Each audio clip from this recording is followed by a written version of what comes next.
There you go, So- Wayne, on this. Thanks. So it's gonna be before I introduce myself, I have attached my notes to the chat.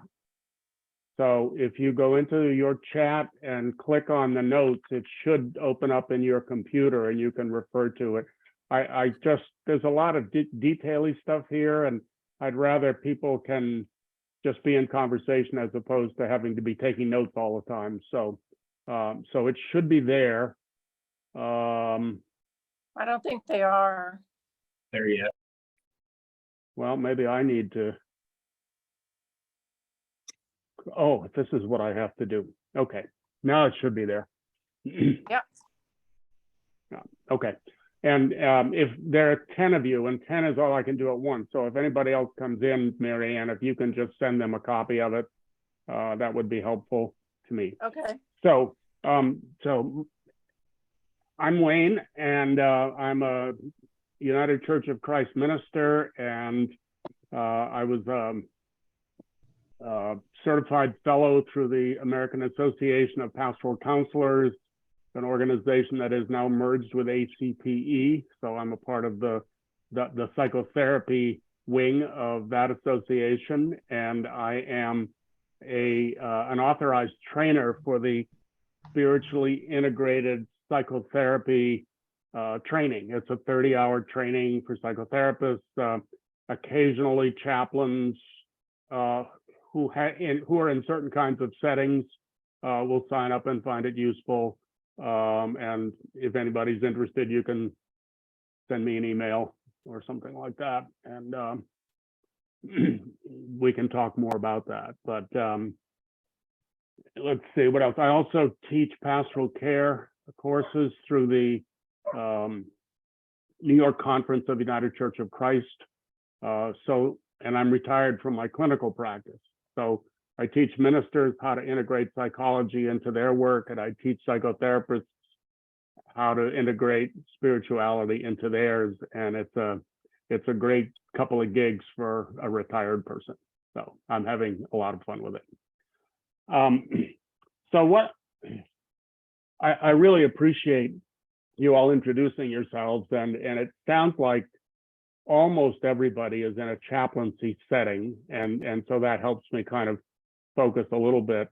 I want to start by saying that what I'm sharing with you is one small piece of a 3-hour course. Let me back up a step. I don't say spiritually integrated psychotherapy all the time. We just refer to it as SIP. So the SIP training is 10 3-hour courses. One of them is on working with harmful spirituality and religion, and that's a 3-hour course. And I just took some pieces of that to be able to share with you, and I'm going to go through it fairly quickly because I would want to have more time for conversation. But it's a lot of stuff, even saying that, to fit into a 1-hour time frame. So we'll do the best we can. So it would be really great if spirituality and religion brought only good into the world. But unfortunately, I think probably all of us, or at least most of us, know that that is not always the case. So here's a quotation from James Griffith, and I think it's his wife, who wrote a book about religion and spirituality and psychotherapy. An awful irony of human life is that spiritual beliefs and practices intended as doorways into the wholeness of life and relationships can just as quickly become doorways to hell.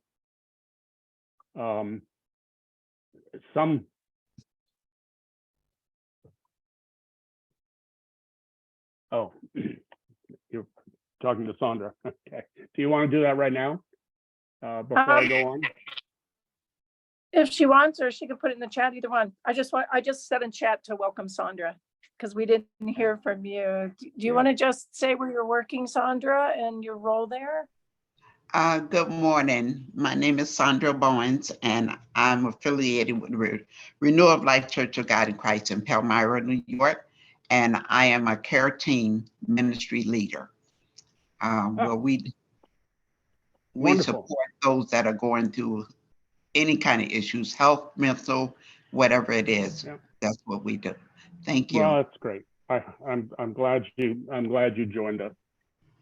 So, Wayne, yes. are you sharing your screen or should we be looking at your notes? Would you rather that I shared the screen?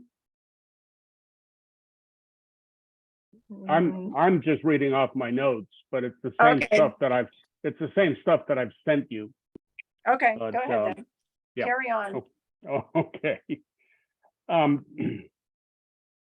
So one of the worst parts of spiritual harm is that when people get hurt in a religious context, and up until now, maybe religion was a big part of their resource system, but now it's gotten damaged or maybe ruined.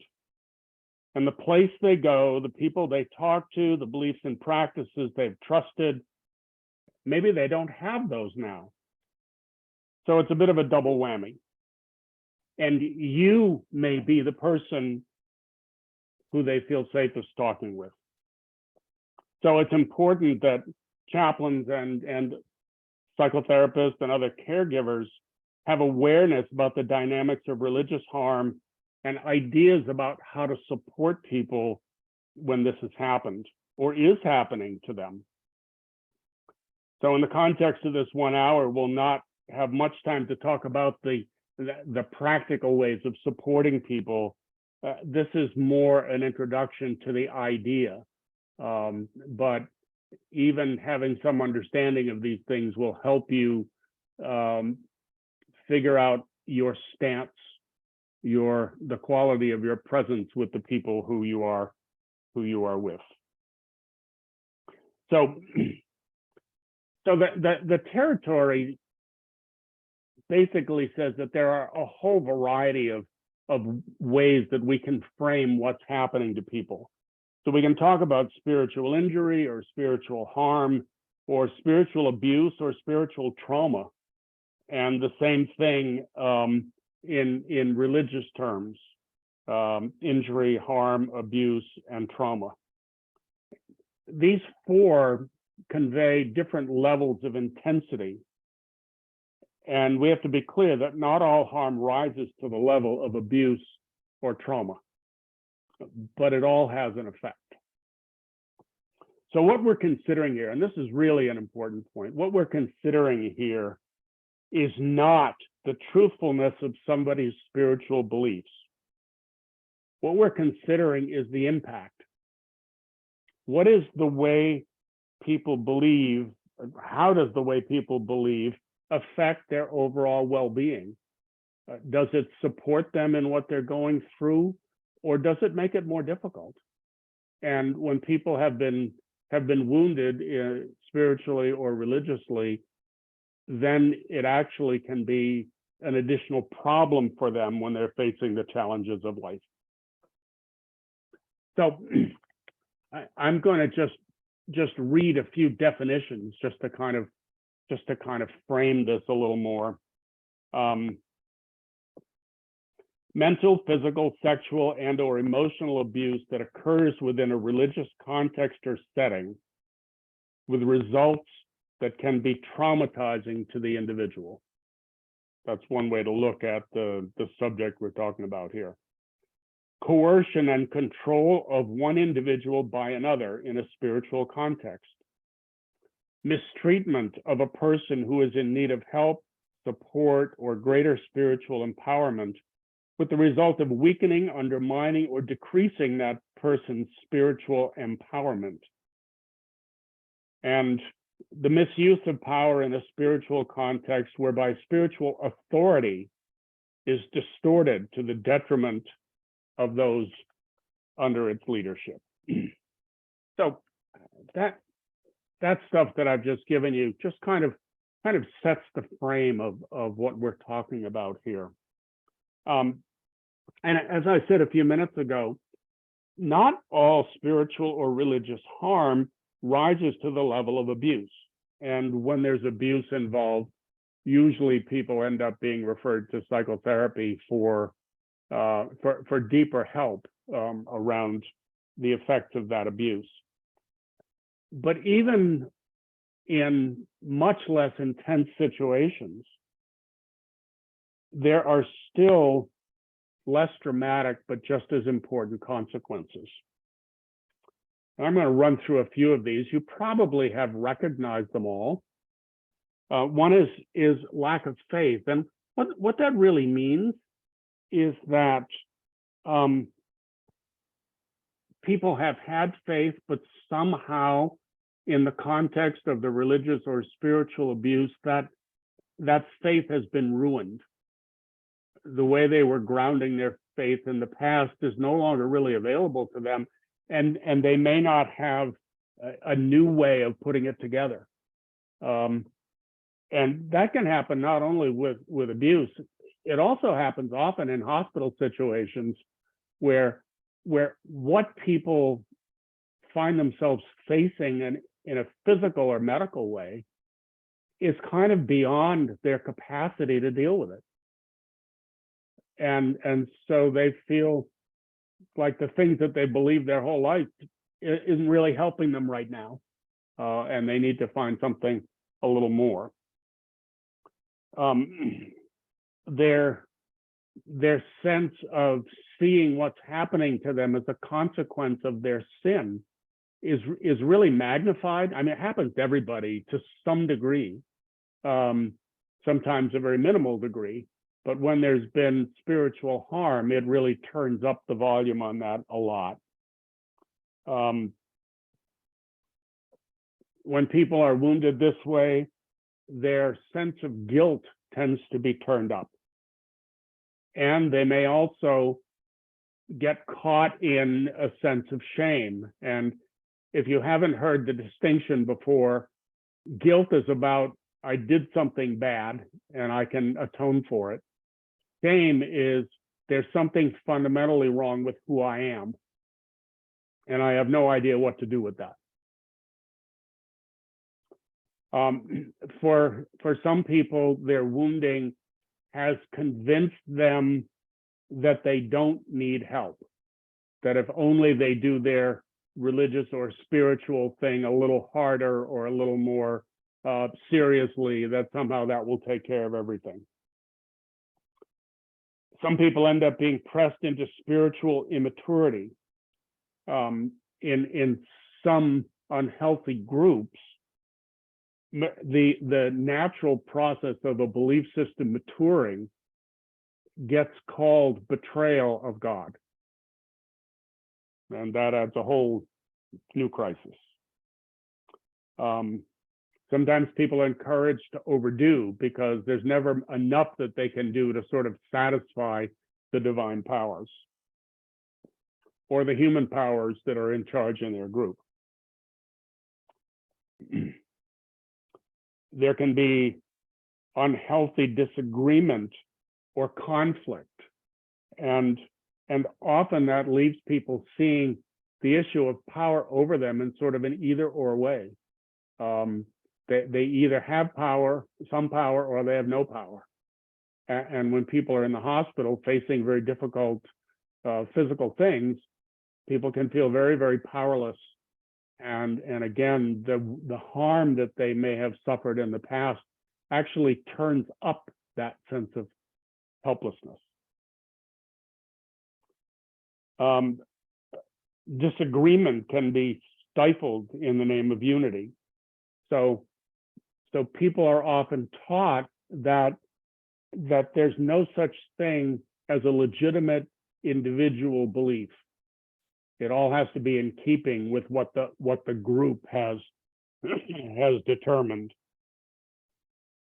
and also a spiritual emptiness where people feel like they're totally alone, that they can't seem to find anything that nourishes them spiritually or religiously. So I'm not going to read the next list that's on your on your paper there. Did you all get it, by the way? Okay, good. What I'd like you to do is just look through that list of what healthy spirituality and religion provide, and then let's talk with one another about what kind of jumps out at you as being really, really important, or maybe something that you're encountering that you would like to have a little better sense of how to deal with. So we'll do that first list: the healthy spirituality and religion, what it provides.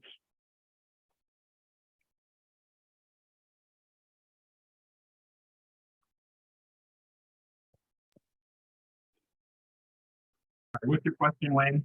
Be specific. Just if there are any of these 8 that sort of jump out at you because you really relate to them, or you're confused by it, or you don't understand it, or anything like that. I think any of that applies. I think for me, it centers around the idea of relationality. So I think that connection to and belonging is probably the one. Mm-hmm. Yeah. The groups that I spend a lot of time on, that's usually what I'm talking about. Spirituality is a web of relationships that are supportive and nurturing in some way. Mm-hmm. So, Okay. Others? I would say the meaning making. I think that oftentimes people turn to their faith can be in a very positive way, especially if you're in a setting where some sort of crisis just occurred. Mm-hmm. They can tap into that. Sure. So I'm just going to riff on that example for a second. An awful lot of people have developed the idea, or it's been handed to them directly, that anything that happens to them was sort of already planned by the divine consciousness, and that sort of like, I'm only doing this painful thing to you for your own good. And I see head shaking, but a lot of people carry that when they go into their crisis situation, and they're actually using that to try to put some meaning on it. But I've found that it's helpful to sort of take a little different tack on that and say, it's for reasons that we don't understand, painful and difficult and bad things happen to people all the time. When things happen, our faith can be a powerful resource to help us then make meaning of what has happened, and not get caught up in, I have to figure out exactly what the purpose is in order to do the right thing with this crisis. Instead, saying, this thing has happened, and now you have an opportunity to figure out what kind of meaning you can make that's really useful to you.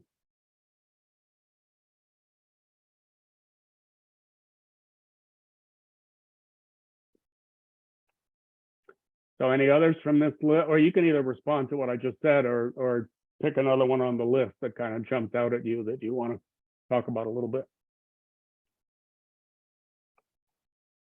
I appreciated what you just said, Wayne. What came to mind for me that is not on the list is the ability to trust. Trust feels really important for people, whether it's a chaplain or medical staff, or but it comes, I think, from an experience of being able to trust some form of higher power.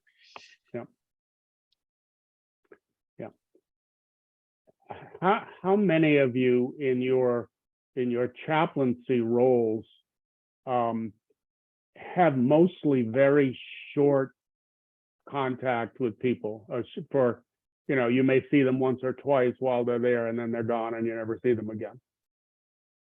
Is that for many of you the case? Sometimes there are longer relationships that can exist on skilled. Yeah. So, hi, Tim Dean. Nice to see you. Well, the reason that I bring that up is that trust takes time, and so it really is an unreasonable expectation to want the patient you're working with to trust you if you're only seeing them once or twice. So if it's a longer term thing, that's a different story. You know, over time the trust can develop as they work through things. But to put that expectation on of, you know, I'm the doctor, you can trust me, they have no reason to trust you. In fact, because they're in such a vulnerable situation, trusting anybody increases their sense of fear and powerlessness. So instead of being concerned about whether or not the patient trusts you, you have to look at, do you trust yourself? And do you trust the quality of your own being with people? Because that may be the only thing that's available to you in those short-term relationships. So,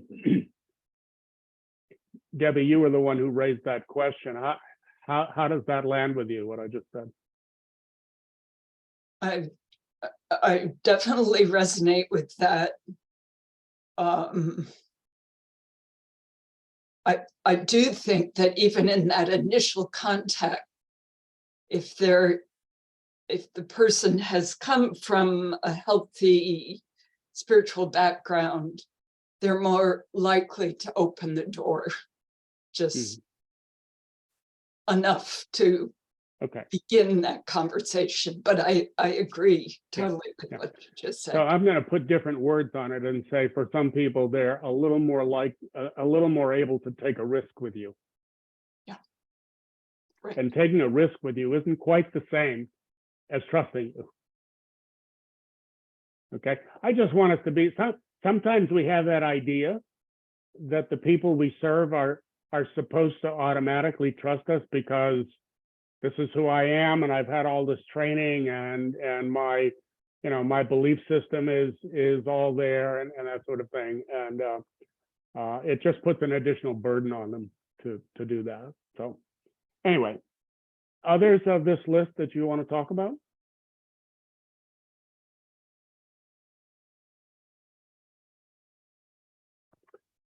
Tim, I don't know if you've seen the document that has the notes yet, but it's in the chat. Well, actually, that's not going to work.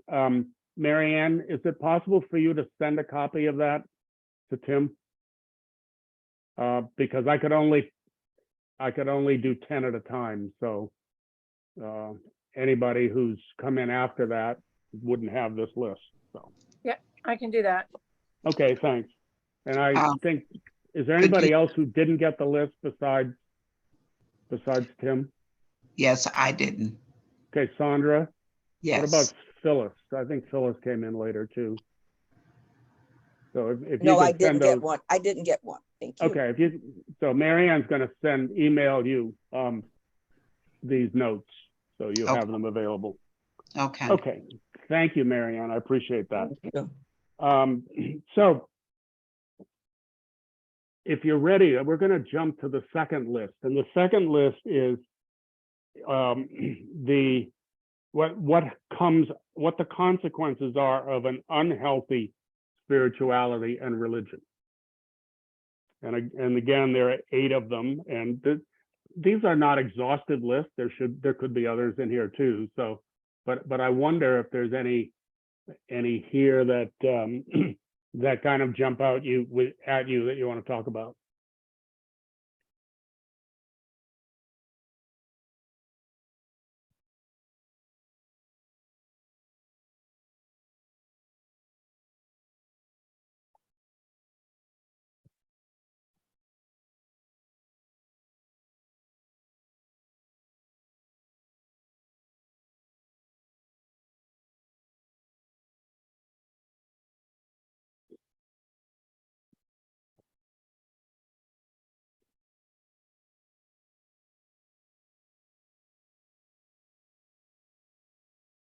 So I had an experience, and I don't know, I'm not sure which one this falls under. Okay. I was a chaplain out in Denver during the Aurora movie theater shootings.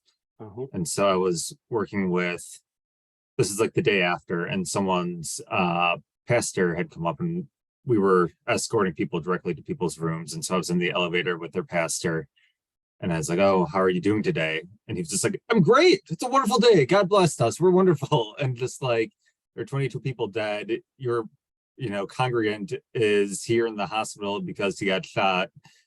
And just seeing how useless that faith was, like to me, at least, it appeared like it was forming a barrier to actually getting to the core of the human experience and getting to the to actually any healing. It was just this like, oh, God is good, we must only look at the positives in the world, and totally ignoring any of the trauma and hurt that had happened. And so I don't know if that means that we don't, makes us less human and less whole, but that's one that just comes out at me. It really goes along with the idea that many people carry, that if you pray for healing and you don't get healed the way you're praying for it, that it's really your fault. That you're not praying right, or I've had clients who say, my abuser taught me that the reason I didn't get help from God was that I didn't deserve it.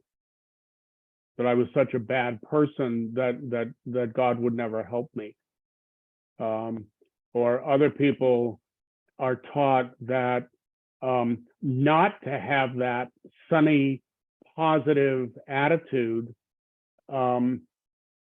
is actually an affront to God. That being worried or being concerned or grieving or feeling the pain of an experience somehow negates God's healing powers. Now, I'm not talking about who has right or wrong beliefs. That's not my purview here. Again, as I said earlier, we're talking about impact. So if you're in the hospital and let's say you just had to have an amputation, and so for the first time in your life you have one leg instead of two, and I won't even put it on the pastor, but some spiritual person comes in and starts to talk about all the wonderful things that you can do even though you've lost your leg, and how great life can be because now you can be so much help to so many people and all that sort of thing. What happens to the person who's in the bed? What happens to their soul if the only expression that's allowed is this bright, sunny, hopeful, everything's going to be great kind of situation? And spiritual and religious harm really diminishes people to feel what they feel honestly, and to be able to, well, to go back to Debbie's word, to learn to trust that the feelings that they're having actually mean something and can be useful to them, even if those feelings are really uncomfortable or painful. I would like to talk a little bit about that. In a Sure. situation like that, it would be my belief that I should take on the part of actually listening to that individual to find out where their mindset is due to the loss of the leg. So that hearing exactly what that person may be saying and feeling, by just listening to them, allow them to tell you how they're feeling about it. Yeah. It's not up to us to make them feel better about it. It's up to us to listen and see how we can help them down the road in that experience and dealing with it. Yeah. And you do that by walking with them. Yeah, but you, I'm old enough, so I remember the Groucho Marx show, and Groucho would say, "You say the magic word and you win $100." He'd say, and the magic word is listen. You're absolutely right, and that's something that you don't have to have a long-term relationship with somebody in order to be a good listener. You can be a good listener in the very, very first session, even if that's the only session, that you create a safe place that you contribute to a safe situation that makes it more possible for people to say what they need to say. It's not a guarantee. Sometimes people have other reasons why they can't say it, but yeah, you can really make a huge difference. And Sandra, thank you for making that so clear. That's really helpful. And it's a big part of our training for psychotherapists too. For years I have asked ministers and psychotherapists in training, why are you entering this profession? And the answer typically is because I want to help people. And on the surface, that's a noble desire. But what results often is that we start thinking that only if I can see how I'm helping this person can I determine if I'm being successful or not in the work that I'm doing. I spent 11 years as a prison chaplain, and in most cases, I would never be able to see the long-term effect of anything that happened in my conversations with the inmates.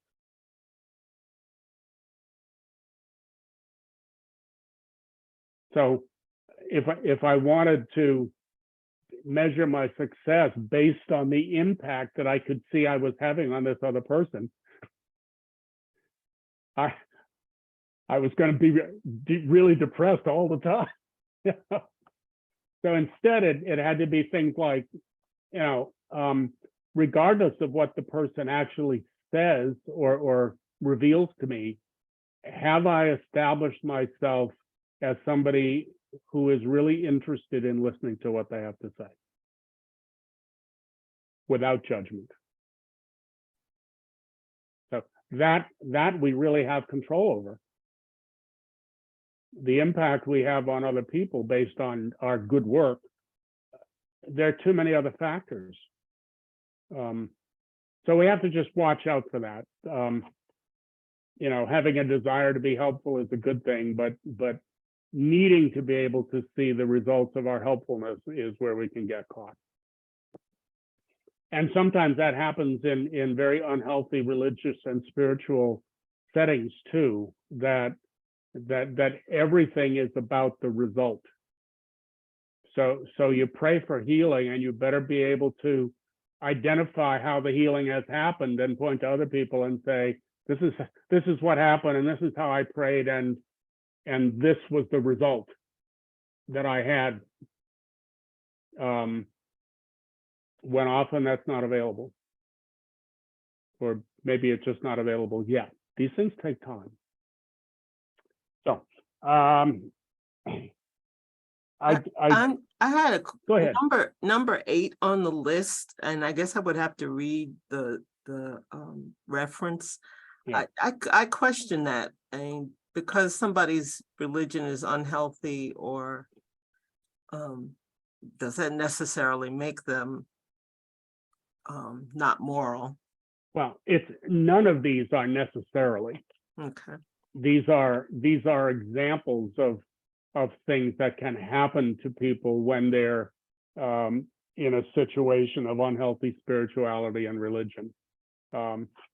What I think this is referring to is that, well, the next thing I was going to talk about is that one of the ways you can see how religious and spiritual abuse or harm happens is when the power of the group and the need to belong overwhelms the empowerment of the individual and the need to grow and develop. And what will happen then is that people really don't have an opportunity to grow into their own moral ground. And because the power of the group is so strong, all the energy then goes to protecting the group. And the behavior towards individuals can be highly immoral. That's what that's referring to. But no, it doesn't happen in every situation. None of these are necessary consequences. They're just the kinds of things that we might see.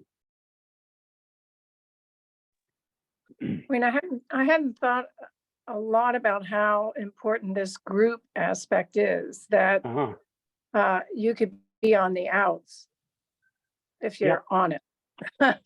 If you're honest about how you're feeling or where you are with your faith, that suddenly you're on the outs of a group that maybe in the past has been very supportive of you. So it's not just an individual thing, an individual belief. There's a whole group aspect to it that makes it much bigger than just the individual. So I've at the end, I've put 2 books that might be useful to read for more. And one of them is a book, Religion That Heals, Religion That Harms, by James Griffith. And Griffith is a psychiatrist, and he talks at great length about how our brains work. And so that we can see in terms of brain structure and brain function, how people can get in these horrible situations. And what he says is that the human brain has 2 sort of opposite functions. One is that, and they both are valuable, except when they get out of balance. One is we survive much better when we are able to be a part of a community, when we have a sense of belonging, when we're not isolated. And so a lot of the religious groups in particular that end up being harmful to people really focus on the only thing that really matters is your that you avoid ever betraying the unity of the group. So if you have ideas that don't fit, you better not say that out loud, because you're going to be in trouble.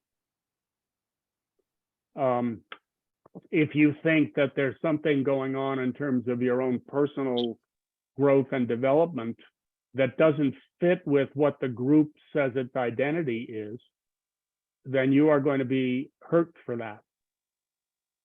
You're going to be punished for that. So that the one side is the sense of belonging. The other side is that as individuals, we have this impulse to learn and grow and develop. Carl Jung called it individuation.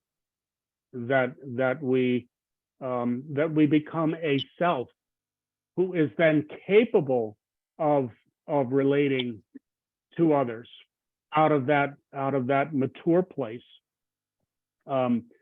Whereas in an unhealthy group, nobody is really allowed to mature. So everybody ends up having to remain compliant infants in response to the power of the group's leadership. So we have these 2 things. They need to be in balance.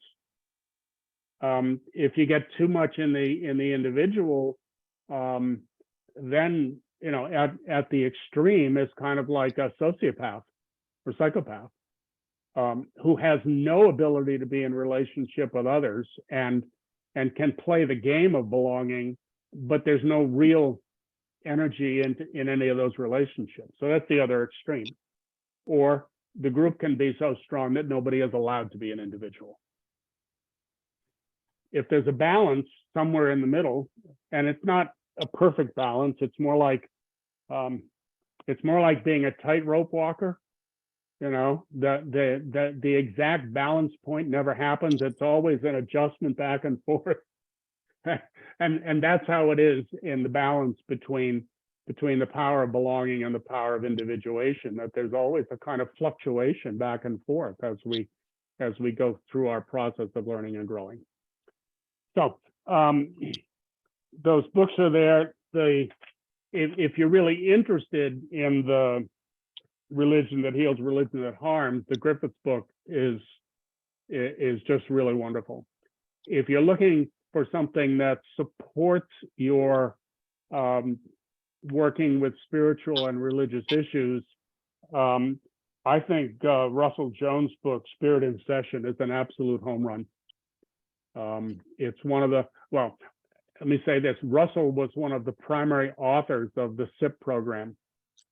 And he's both a clinician and a supervisor and a teacher, and he's written this really wonderful, accessible book that has lots of very practical things in it, and also some really good framing stuff. Those two lists that we just worked on, the consequences of the healthy spirituality or the unhealthy, came out of Russell's book.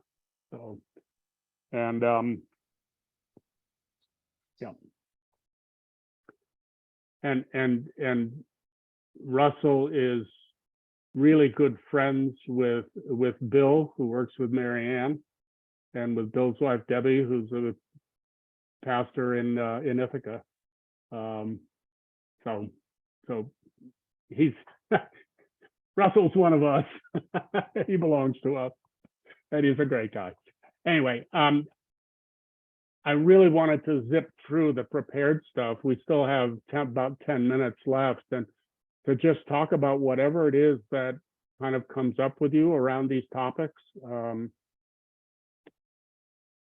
do you want to talk about?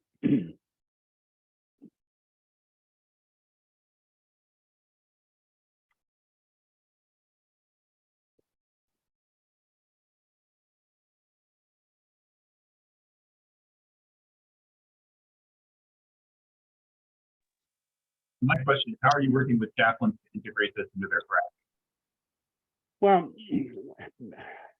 there's two answers to that question. One is I always do an interview. Most of the trainers do this, an interview with a person who's interested in the program. And one of the things we talk about is the clinical setting. So I had an interview with somebody a couple of weeks ago who's an oncology chaplain, and so most of her relationships are long-term with people, and it's a lot closer to a kind of psychotherapy than it is, chaplain in the emergency room kind of situation. So for a person like that, the way the program is structured right now, it works better. For the short-term stuff, it's so focused on psychotherapy that it doesn't really work well.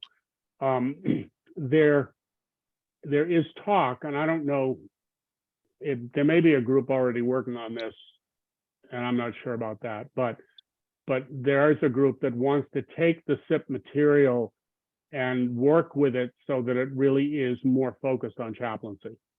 So it's either in the pipeline or it's about to be in the pipeline. So at some point in the future, hopefully we'll have that available. So, Zena, you had a question. Yeah, actually, I just wanted to, it is not like very really question, and I just wanted to make a comment. And so when I was introduced to this topic of it was always there, but in that really as a focus to the religious spiritual abuse, or religion being harmful.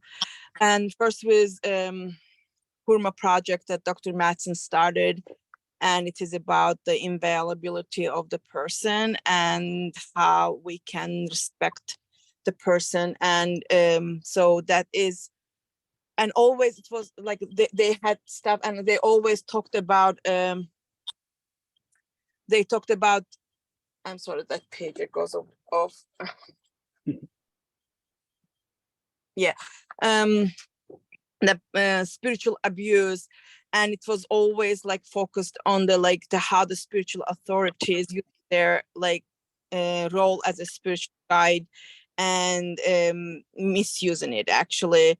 And it is more the person like who is in that authority and carrying that guidance role and using that.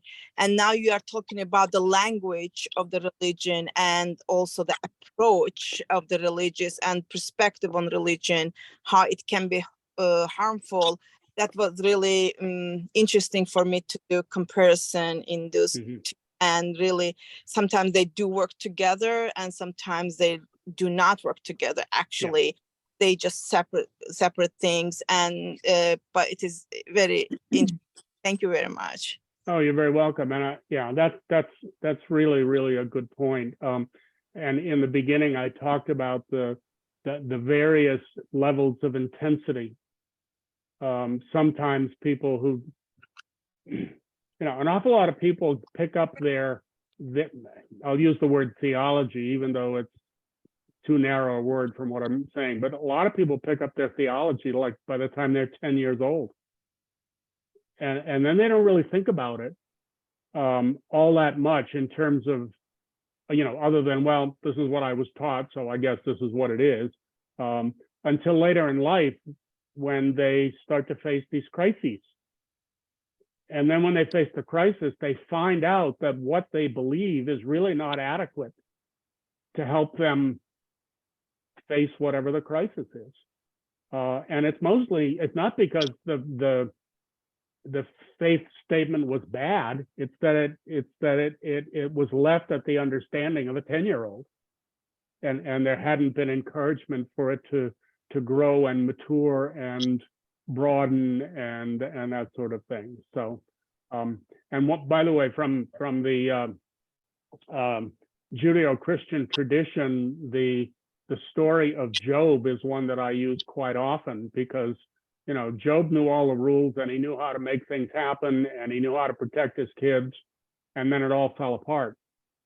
And so most of the story has to do with a very human situation. What happens with the way we think it all works all of a sudden gets blown up because we've confronted something that it doesn't work for. So I could go on and on. I love the richness in that book, but that's just an idea of it. And those of you who are doing chaplaincy work confront this all the time. You have people you're talking to who in one way or another are saying, I thought I had this kind of figured out and I didn't have any place in my understanding for what's happening to me right now. And I'm really lost.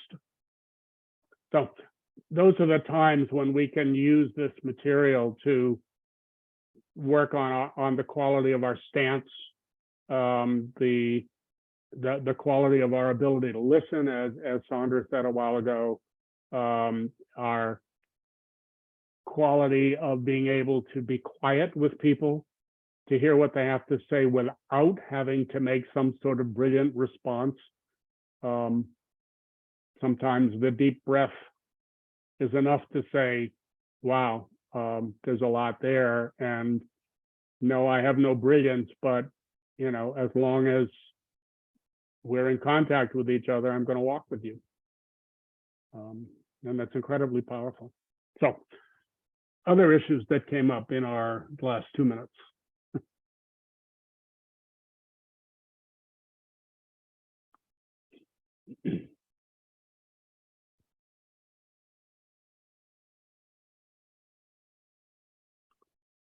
Okay, so let me just do a quick little wrap up and a commercial support here. So information about the SIP program is on the Crossroads website. If you know of people who are interested in that training, it can be colleagues of yours who are psychotherapists who may not know about it. Please feel free to pass the word along. We're still relatively new, and we're kind of building the awareness in the helper community to know about this training. So you can do that. Secondly, if anything comes up out of the notes,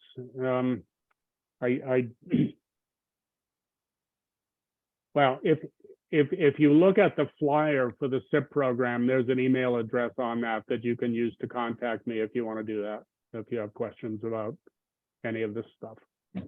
Mary Ann, do you want to kind of bring this to a close for us here? Well, just let me say thanks to everyone for joining us today. We will have the recording up on the website. If not, by tomorrow, it'll be up on Monday. So if you want to go back and rehear anything, any part of the conversation, you're welcome to do that. The chat should also be available. So if you didn't get the document, you should be able to get it from that recording as well. And then today is our July Lunch and Learn. Our next one is in September. I don't have the topic right off the top of my head. I happen to be in Maine and working off my phone, which is not as accessible as other things. So we'll be sending out a notice in about a month for the September, which is September program, which is always on the third Thursday of the month at 11 o'clock. So thanks for coming today. And I hope we see you next time as well. And I appreciate the opportunity to spend this hour with you all. It's been really great, and appreciate your questions and your comments. Yeah, and thank you, Wayne. Thank you for being here, and thank you for offering all that you have for us. My pleasure. Stay cool, folks.